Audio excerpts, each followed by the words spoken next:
ఈ నిజాం మైదానంలో ఒక భవ్యమైనటువంటి అతి మెగా స్క్రీన్ ద్వారా ఇవాళ రాముడి యొక్క ప్రాణప్రతిష్ఠ కార్యక్రమానికి ఇవాళ ఒక రాజ్యసభ సభ్యునిగా చేపట్టానంటే గతంలో ఇదే మైదానంలో అద్వానీ గారు రథయాత్ర సోమనాథ్ నుంచి బయలుదేరి రాముడు జన్మించినటువంటి ఆ స్థలంలో అయోధ్యలో రామమందిర నిర్మాణం కోసం తలపెట్టినటువంటి ఆ ర్యాలీ ఈ నిజాం కాలేజ్ మైదానంలో బహిరంగ సభ మరి ఏర్పాటు చేయడం జరిగింది.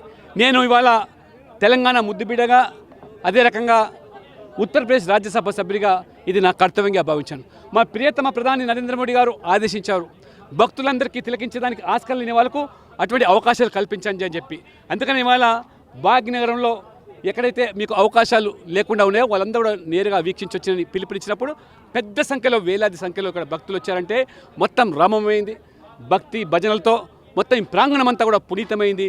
ఏ అద్వానీ గారి కళలు కన్నారో వారి కళలు సాకారమైంది. 140 కోట్ల ప్రజల ప్రతినిధిగా ప్రధానమంత్రి స్వయంగా ఆ యొక్క ప్రాణ ప్రతిష్ఠ కార్యక్రమంలో పాల్గొన్నాడంటే భారతీయులందరూ గర్వపడుతున్నారు. ప్రపంచంలో ఉన్నటువంటి భారతీయులందరూ కూడా ఒక దీపావళి పండుగ జరుపుకుంటున్నారు. కాబట్టి ఈరోజు రాత్రికి తమ ఇళ్ళ ముంగిట 5 జ్యోతులు వెలిగించి ఆ రకంగా మీ జీవితాల్లో కూడా వెలుగు నింపుకోవాలని, రామమయం కావాలని చెప్పి కూడా రామరాజ్య స్థాపన కోసం అడుగులు వేయాల్సిందిగా కూడా మేము కోరుతా ఉన్నాం. కాంగ్రెస్ ప్రతి అంశాన్ని కూడా ఓటు బ్యాంక్ రాజకీయాలతో ముడిపెట్టి హిందువుల మనోభావాలు గాయపరిచే విధంగా వివరిస్తే తప్పకుండా వారు మూల్యం చెల్లించుకుంటారు.